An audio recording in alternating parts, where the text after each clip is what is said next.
right now. So we're gonna get into the game. We are on heavy rain. We have in the top of the map. We have the blue Protoss from Team Solid. He's 0 against his green Protoss opponents from Team AT Cooler Master. He's Giant. Apparently, there's a lot of dialogue in these games already. Giant, the player who was referenced in the previous game by his teammate, by the way, and yeah. So this is a PvP. So I hope we're not going to see all that more Tempest, because then we're going to be here all night. I'm pretty sure if this game takes longer than the last game, then I'm super happy I've got a holiday tomorrow, because that was one hell of a long game. But Giant is a player we both know. We both know and love Giant. Is an awesome player. There's a lot of people from AT that we know about, of course. And Xero is actually a player I've seen around as well, to be honest. And he's not bad either. And in a PvP, anything can really happen. And on this map, yeah, I don't know what I would like to see, but there could be some blink play. It's pretty decent on this map. Yeah. So yeah, we have Giant already scouting around in space. Keep in mind, guys, if you missed the outcome of that previous game, that Team Solid is up 1-0. Giant, yeah, being very smart here, scouting around his base to make sure he's not getting proxied.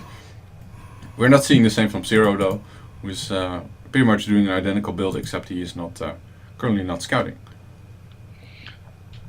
Yep, and these builds right now on the production tab are looking quite similar, like you said, except for the scout. But it's really gonna start deviating after the cybernetic score, right? Usually you'll either see 1 or 2 gas, and apart from that, there's not really that much you can do, except if you throw down a Nexus. But that would be straight up suicide, especially on a 2-player map. Yeah, so this is usually the part in Protoss versus Protoss where unless either player is really cheesing, it's also always a bit of a lull in the game. So I just want to make sure that you guys know that we are the Dutch StarCraft League. We are being sponsored by Cooler Master. Thanks them for their awesome sponsorship. There will be a finals event at Epicon in the Brabant Hall in the Bos, and I really want you guys to be there because, well, I'm going to be there and you can watch the games with me and we're going to have a ton of fun. We're hoping to have as much fun as the previous game we saw, because those are, as you know, it's very interesting to observe and to watch. Giant just took his opponent's gas. Like, I'm not sure why, because at this timing he already would have taken it if he wanted to. But still, it's not a bad move. He wanted to take it, but Giant was actually holding the probe next to it, so that he couldn't take it. So once the probe from Zero started to attack his probe, he decided to just take the gas and run away, which I know in Wings of Liberty usually prompted a 4-gate, but I don't think that's going to be the reaction right now. There's actually a Nexus being played by Zero.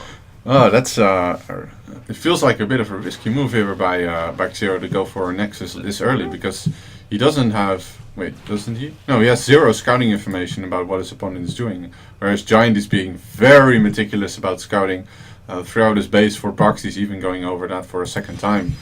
Finally, we have the first tech here. We have Twilight Council going up for Giant, whereas Zero is just adding on 2 more gateways. Yeah, this could go either way. Like, if Giant is fast enough and hits with a blink timing or TTs, he can just win the game, like right there. But Zero will have, or at least should have, a mothership core on the way. Actually, he doesn't have a mothership core. What's up with that? Yep, and oh, there it goes.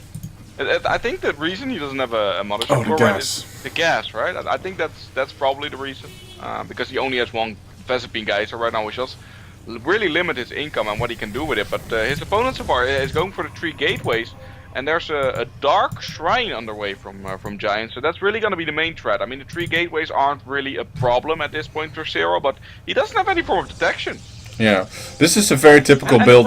Oh yeah, there's even a probe in his base still, and if that gets a pylon up, there's going to be DT's warping, and he will basically lose the game because he's going for Twilight Council of his own.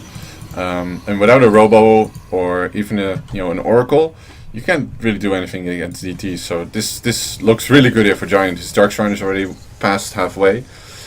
He's doing, by the way, a very typical build, which we see him do a lot more. He opens DT into Robo off of 1 base, scouts meticulously, and puts 3 Stalkers plus the Mothership Core in his middle line against Oracles, which could just fly in from the side and just kill everything. Yep, and I mean with the pylon in the base of Zero, I'm guessing this could be a very short game with the DTs coming in right now. I mean, what's going to be the answer? I don't think there's any answer at this point. Yeah, at this point there literally is no answer except running his probes back and forth between the mineral lines. And here come the Dark Templar. They will get their first blood right out of the gates.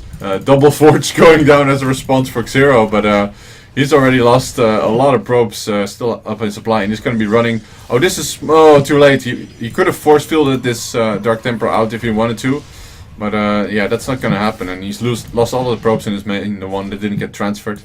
He's building. Actually, he's just only building one forge, and the Dark Templar will kill it actually before it finishes. He should force field it out or something, but it looks like that's not going to be the case. The Artosis pylon gets taken out by this one Dark Templar, and the Twilight Council, yeah, GG. There's no detection, he can't do anything.